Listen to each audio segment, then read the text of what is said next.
This is Under the Stars, June 12th, 1936. I'd told and retold Miss Sadie's last story and what I'd learned from Hattie Mae's news auxiliary to Letty and Ruth Ann. I'd told them all about the Manchurian fire thrower, the untimely demise of Junior Haskell, the explosion of the water tower, and the unfortunate dousing of the Victory quilt. I tried to remember every detail, even down to the Hungarian women's not being allowed to contribute a quilt square. But there were still things that needed pondering. So you were not here because I used an old recording of the previous chapter, but that was the chapter where they went to the fair and they used the art of distraction to take the Manchurian firework and find out what was in it and then make them and sell them. Who did this? Jinx and Ned. I like it. And then the president came. The president Woodrow Wilson. came to this place, And Manifest, Kansas. And on a campaign stop. And he came and they had made a victory quilt and he was signing it. And then they were going to auction it off. But there was a mishap with the Manchurian fire thrower and the water tank exploded. Water tank. Where was the water tank? Too close to wherever they were. But it wasn't like the water tank on the train. Or is it like a I have town's to go water back tower? and reread it. Anyway, Yeah. Water everywhere. Quilt doused. Signature ruined. Oh, bummer. Well, Not good. yeah, you have to be careful with fireworks, kids. Yes. And Ned is now overseas because he's bribed the recruitment officer with $25 to go off to the war. Got it. Okay. All right, you're up to speed now. So the Hungarian woman was Miss Sadie. Letty's words broke the silence of the dark woods. So why does she call herself the Hungarian woman? Why doesn't she just say me or call herself Miss Sadie? When she tells her stories, she's sort of removed from them. She's the storyteller. Okay, Ruth Ann said, but how does she know? Got it. How does she know certain things that happened when she wasn't there to see for herself? I wondered about that too, I answered, but remember the Hungarian olives?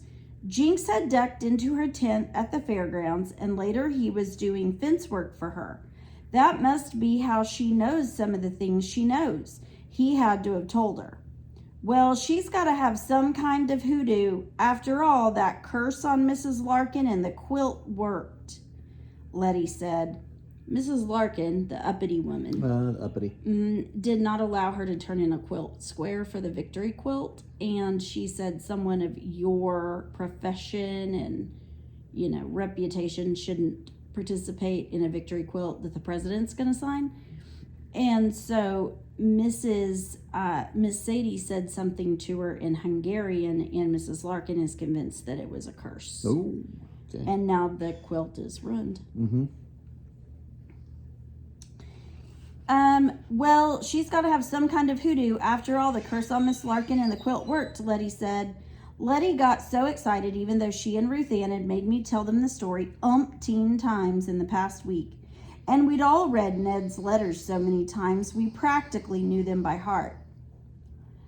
It was always interesting when Miss Sadie's stories overlapped with something in Ned's letters. Letty marveled at various parts of the story as Ruth Ann and I walked alongside, our feet crunching through twigs and leaves in the moonlight. I was on another one of Miss Sadie's nature errands. She'd had me do all manner of divining, as she called it.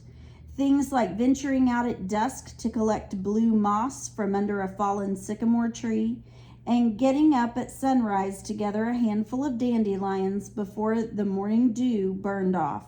The tasks were always unusual, and she'd mash whatever I'd brought back into a paste or a powder. To what end, I didn't know, but that night was a bit more mysterious. I wasn't sure exactly what I was looking for. Miss Sadie said a good diviner needed to watch and listen and wait. What do you think the curse was? Letty continued. I mean, what curse causes a water tower to explode? Truth was, I'd been afraid to ask Miss Sadie about the curse she'd placed on Mrs. Larkin. The words seemed so ancient and full of bad omen, I didn't want her saying them in English and accidentally directing them towards me. And I still don't understand why Shady was bidding against Jinx for the quilt, Letty said. Ruth Ann rolled her eyes. How you ever got a better grade than me in math, I will never know. Now listen and I'll explain it again. Ruth Ann always spoke about the stories as if she had witnessed the events herself. At the auction, nobody wanted the quilt because it got wet and the president's signature was all smudged, right? Right, Letty said, concentrating. But Shady knew that Jinx had made a bundle of money selling homemade fireworks. Right, his share was $25.75. Right. Since it was Jinx's fireworks that caused the water tower to burst all over the place, Shady wanted him to make restitution, make up for it, and made him buy it for the maximum amount of his money. Jinx probably started with a lowball bid, so Shady kept bidding against him until the quilt finally sold to Jinx for $25.75. Letty's eyes lit up. The same amount he'd made off the fireworks. Ah. So since he'd caused the debacle with the water tower and the quilt, he was like, I'm going to make sure that he spends all the money he made on that making up for this. Yes, Ruth Ann said with a sigh, but it was probably Miss Sadie's curse that doomed the quilt in the first place. Don't you think, Abilene? She didn't wait for me to answer. She must be a witch. Even Mrs. Larkin called her a sorcerer, a caster of spells. Then why does she call herself a diviner? I asked. How come her sign doesn't say Miss Sadie, sorcerer and caster of spells? Because people in her line of work like to be mysterious, just like whatever it is we're traipsing through the woods for in the dark right now. There's a mystery. Ruth Ann looked at me for an explanation. Miss Sadie gave me this bucket and told me to find a young cottonwood tree in the moonlight. But what's the bucket for? She said to just keep my eyes open. What kind of crazy instructions are those? Ruth Ann grumbled. It is kind of adventurous though, said Letty. It's like that song, Riding the Rails in the Moonlit Night. Unbidden, Letty broke into song. I don't know this song, do you? Here, let me give it a try. Oh, you are in for a treat, boys and girls. Yo, yo, yo, what you gonna do? What you gonna know? Oh my gosh, I thought you were gonna go country on me, not rap. No. I lit out on a dark and dreary night. Life had dealt me a heavy blow. First my boss gave me the knee, then it up and rained on me. I had no earthly place to go. Yodelay, yodelay, yodelay. Okay. Wasn't much of a song, was it? Oh, you're not done. Oh. For the love of Pete, Letty, if you don't sing something a little more cheerful, Abilene and me are going to throw you on a train and not wave goodbye. Don't worry, it gets better, Letty said reassuringly. My soul and my shoes were all wore through, no money or job in sight. But once I hit the tracks, my burden's at my back. I hopped that train in the pale moonlight. I couldn't help but join in. Yodelay, yodelay, yodelay. Yodelehi. Whatever. They're yodeling. Yeah, sure they are. Sure they are. We reached a clearing at the creek bed and studied the rocky, parched ground, and I imagined a time when this had been a lively stream that one could wade in for a swim. There's cottonwoods all along here, Ruth Ann said. I touched the rough, heavy bark. They look too old. She said a young cottonwood. Then let's look for some volunteers that have sprouted up more recently. So can you explain to us what a volunteer is? Yes. When you have older trees, often their roots will go out into the grass around them, always looking for more water. You like that? And so what happens is, if you have a healthy root, often you'll see a twig come up from it, and it's like going up. And over a while, it'll put out little teeny tiny branches with little teeny tiny leaves, and that's called a volunteer. It is a true new tree. Now, she might be looking for one of those, or she might be looking for one that's been around for a few years and lived off the root and whatever water the root was going to bring to it. So it would be a younger cottonwood tree. Right. Now, what are the majority of trees you see in Kansas? Because it is generally a dryish state, and the wind blows all the time there like it does in central and western Oklahoma. And you see in the creeks, in the flat Kansas plains, you see cottonwood trees all over the state. As long as there's a chance of water, the cottonwood trees are there. Okay. So it is a tree that came from another tree, but no one planted it. Correct. Correct. Or, now remember, cottonwood trees, when they throw out their seeds, what do we always say? It looks like it's snowing cottonwood. And so the cottonwoods, and people are really allergic to that around here. So when the cottonwoods are snowing, those are the seeds leaving the cottonwoods, and it's just puffy white stuff, and the wind takes it and blows it wherever. So if the cottonwood seed lands in a dry field, it's not going to germinate most likely, or if it does, it'll probably die. If it goes and lands next to the trees that it came from, because it just falls right down, that's going to be someplace where there's water more often than not. So it might grow into a little tree. It might grow into a little tree, right. All right.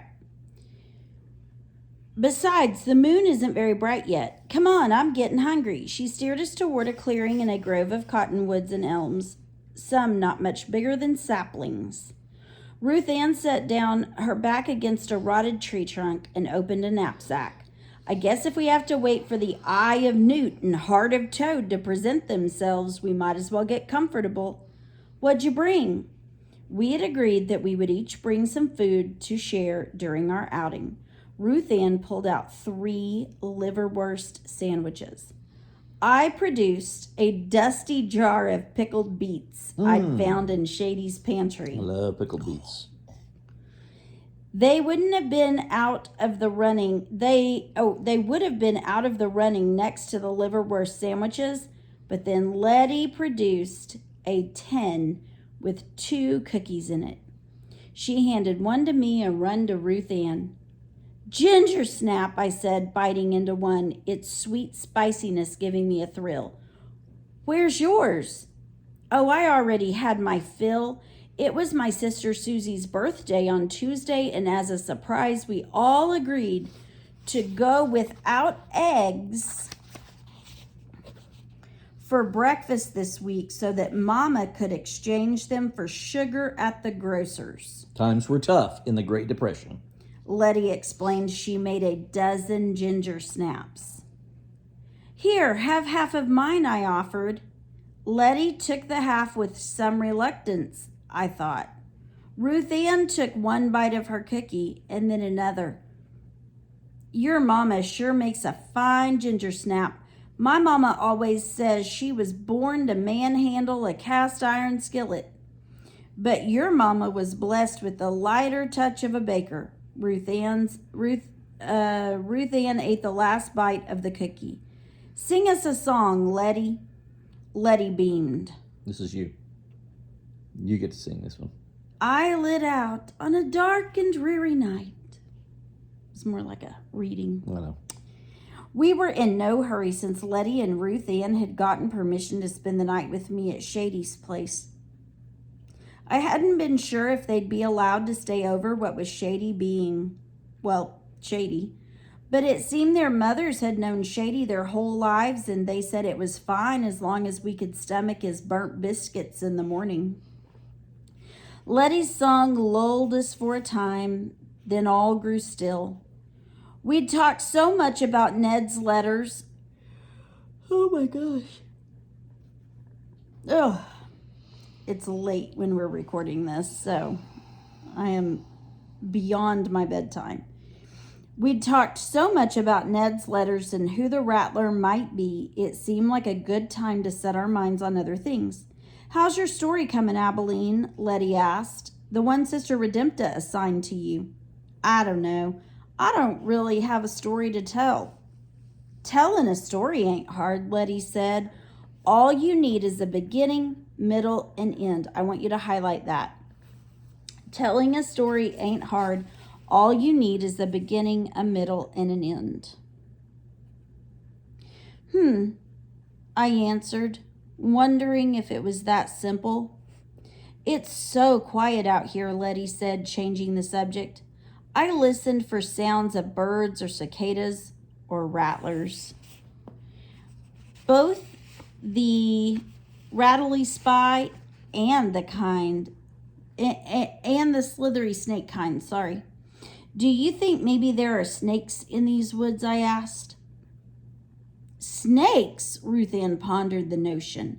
Uncle Louver says there's critters of all shapes and sizes out here. He tells quite the tale about goings-on in the woods. I wasn't really up for hearing it, but judging by the way she stretched back and put her hands behind her head, I knew she was waiting to be asked. Maybe now's not the best time for that story, Ruth Ann, Letty said. It's already kind of spooky out here. It sounds like it's a scary one. Go on, I said, pretending to stifle a yawn. Let's hear it. Ruth Ann looked sideways at me, I guess gauging if my level of enthusiasm deserved her tale. Well, she began. I want you to put a star out by the side of this, because this is going to be important in a little bit. Well, she began. He was setting some traps. Uncle Louver, that is. When he hears a god-awful noise, he thinks it's a raccoon or maybe a possum, so he goes to check it out. By the time he realizes it's no critter, it is too late. Too late, Letty echoed. Ruth Ann leaned forward. He sees a man looking all afraid at something, his face all pale and his eyes wide. That man was petrified. Petrified, Letty said. Of what? I asked, my interest on the rise. The ghost. A big black ghost floating and rattling right towards the man. The fellas backing up. Then Uncle Louver hears one of his traps snap. Ruth Ann clapped her hands together, and things get quiet. What'd he do? I asked. Uncle Louver, I mean. He ran away fast as he could. Mama says Uncle Louver always was a bit skittish, Letty added. Well, who was it? Who was caught in the trap? That's just it. Ruth Ann leaned back again, leaving a sufficient pause for the night sounds of the forest to fill in. Never was a body found. He brought his brothers back to find it, and there was the trap, still snapped shut. All that was left was an old boot. That's right, an old beat-up boot, Letty said. Then both girls said together, And the foot was still in it. I wasn't sure if they were fooling, but right then in the darkness of those same woods, that image hung before me like the ghost itself. So the boot, the foot, what'd they do with it? I asked. Ruth Ann continued. Uncle Louver wanted nothing to do with it in case the ghost came looking for it, so he buried it. Did anyone ever see the ghost again? Oh, some would see a passing shadow now and again, but they could hear it rattling around in the woods. Mr. Lazalier is falling asleep here. Let me have it. I can do it. I'm listening. I'm waiting for my part. Rattling, I said. What if the ghost and the rattler were one and the same? I suppose that's a thought. Ruth Ann considered the possibility. Uncle Louver says that sometimes, even now, he catches a shadowy glimpse of that figure going hither and yon, especially during a full moon. As she said it, we realized the moon was full and brilliant above us. Look, I said. What, did you find the eye of Newt and the heart of Toad? Ruth Ann asked. Close, I pointed. Glistening in the soft ground around the saplings were hundreds of big fleshy worms. Miss Sadie knew we'd find worms here for her garden. Or her witch's brew. Either way, let's put them in the bucket. Then we can get out of these creepy woods. We worked quickly, scooping up handfuls of dirt before the worms could wiggle their way deep into the ground. Then, with 2 of us at a time sharing the weight of the bucket, we started back to Shady's place, looking hither and yon for any ghostly movement. All 3 of us crawled into bed, one beside the other, listening to the sound of the harmonica in the distance. It was probably just a folk tune being played, but after Ruth Ann's story, it sounded like a mournful wail. When Letty and Ruth Ann were quiet, I reached for the not-so-shiny Liberty Head silver dollar in my windowsill collection of mementos. I tilted it slightly to catch the glimmer of moonlight. It no longer surprised me to find connections between the articles in the box and Miss Sadie's stories. Still, some things were a mystery. I thought of our stash of worms outside. The life churning in the buckets was a mystery.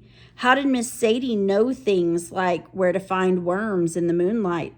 What happened to the man who lost his foot in Uncle Louver's trap? Who or what was haunting the woods? Was it the rattler? I put the silver dollar back in its place beside the Wiggle King lure. These many questions swarmed in my head, leaving me restless and uneasy, but it was the look on Letty's face that night in the growing moonlight that made me wonder the most. The way she'd beamed when Ruth Ann had asked her to sing us a song. I thought I knew a thing or two about people. Now, highlight this. I thought I knew a thing or two about people. I even had my list of universals. But I wondered if maybe the world wasn't made up of universals that could be summed up in neat little packages. Maybe there were just people who were tired and hurt and lonely and kind in their own way and their own time. So her whole life, she's taken comfort in knowing that she is an expert on people. She knows kids all over the place. And she says there's universals and they're all the same. But now she's realizing maybe they're not. Maybe they're not all the same because these girls seem to be her friends. And this is making her feel a little strange because she hasn't experienced this before. Once again, I felt off balance as if I was playing tug of war and the person I was tugging against let go. Letty, half asleep, sang. Once I hit the tracks, my burden's at my back. I hopped that train in the pale moonlight. I admired how Ruth Ann knew what I did not. That Letty hadn't had her fill of ginger snaps. So remember, she showed up with 2 cookies. And when she asked, where's your cookie? She said, oh, I've already had my fill of them. My sister had a birthday and Letty or Ruth Ann realized that that wasn't true. With 6 kids in her family, she had more than likely given up her own cookie and traded something for an extra one to have 2 to share with us. That's very selfless. It is very selfless. The moonlight shone on the silver dollar, and I thought of Miss Sadie's story of Jinx and Ned, of Uncle Louver's ghost story, of Letty's story about having had her fill, of Ned's letters and Hattie Mae's news auxiliaries. that I read like bedtime stories, and of Gideon's story that I was struggling to learn. If there is such a thing as a universal, okay, so highlight this. If there is such a thing as a universal, and I wasn't ready to throw all of mine out the window just yet, it's that there is power in a story. So it's a new universal for her, that stories have power. And if someone pays you such a kindness as to make up a tale so you'll enjoy a ginger snap, you go along with that story and you enjoy every last bite. Yodelehi, yodelehi, yodelehi.